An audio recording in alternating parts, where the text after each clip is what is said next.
Alexei approached the Great Pyramid of Giza and placed his hand on the massive stone structure. He could feel the warmth radiating from the pyramid. With his other hand, he reached for his compass, longing to recall the times when the pyramids were being built. He simply uttered, "The construction of the pyramids. 10,432 before Common Era." The Egyptian desert stretched endlessly under an infinite sky, like an ocean of time. It felt as if this place marked the boundary between the world of humans and the mysteries of the universe.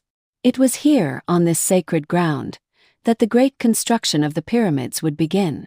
Alexei, having traveled back in time, transformed into a massive block of stone, a witness to ancient days, absorbing echoes of their memory. The Egyptian night was silent. Stars shimmered like living beings, arranging themselves into strange patterns across the heavens. In this land lived small tribes, unaware of grand cities. They resided in simple homes along the mighty Nile, gazing at the stars, praying to their gods, oblivious to the technologies of the future. Suddenly, light flared on the horizon, cutting through the sands. A beam emanated from a colossal ship that descended silently onto the barren lands of Egypt. The ship was elegant, its shape curved and harmonious, as though it had been crafted by bending the very fabric of space itself. Alien beings emerged onto the Egyptian soil. They were humanoid, tall and graceful, dressed in shimmering silver-blue garments. Their eyes radiated a glowing blue light. They began their great work. The sky became their blueprint. These strangers studied every star, every ray of light that touched the earth. Their mission: to build a structure capable of harnessing cosmic energy and anchoring it to the planet. The aliens communicated in sound waves, a language without words. "Here on this land we will open the gates," said one of the beings to his companions. "This place will become the center of a new energy, connecting our civilization to this planet." "How long will the construction take?" another asked. "Time on Earth flows differently," the first replied. "But by their measure, several decades. For us, it will pass in a moment." The local people, chosen to assist, didn't understand the purpose of the construction.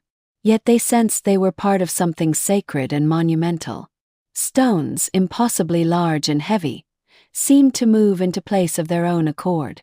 Massive granite and limestone blocks rose into the air, guided by invisible forces.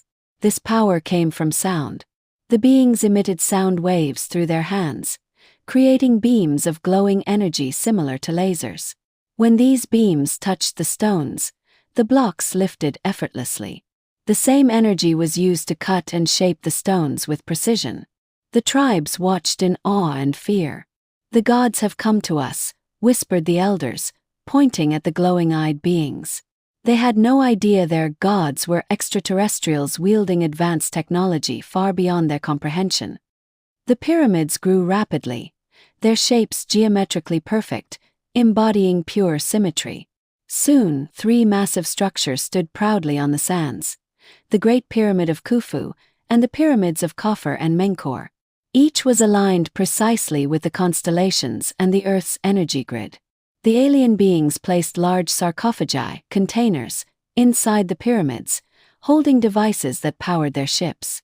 These devices resembled enormous batteries. Summoning the chief priest of the tribes, they taught him how to use these instruments. They also entrusted him with keys, ankhs, to be passed down to future pharaohs. "Soon, everything will be ready," one of the beings said. "Only the final crystal remains to be calibrated before the pyramids are activated." Inside the pyramids, the aliens created a complex system of passages, chambers, and sarcophagi housing the energy devices. At last, they waited for the stars to align perfectly. When the moment arrived, the activation began. Deep within the Great Pyramid, they placed an emerald crystal, glowing and pulsating with energy. At the apex of the pyramid, a capstone made of pure gold gleamed. The activation commenced with the crystal coming to life. A beam of light shot down from the heavens, piercing the pyramid and opening an invisible doorway between worlds. The internal mechanisms of the pyramid sprang to life, vibrating as if awakening. The light, reflected through the crystal, traveled through every level of the structure and shot into the cosmos. The pyramid pulsed like a heartbeat, emitting a haunting sound akin to a siren. "The gates are open, the portals are functioning," announced one of the beings. "Energy will now flow freely between worlds." The pyramids began emitting invisible waves of power, spreading across the earth, charging it with a new, potent energy field and renewing the planet. It was time for Alexei to leave his vision of the pyramids past. The compass brought him back to the 1980s, where the same camel and groups of tourists awaited in the desert sands. Alexei sat down on a heated stone near the Great Pyramid of Giza, suddenly overcome with exhaustion from his travels. He longed to return home, to sit at his desk with a cup of coffee, reflect on what he had seen, and decide his next steps. And so he simply said, "Home."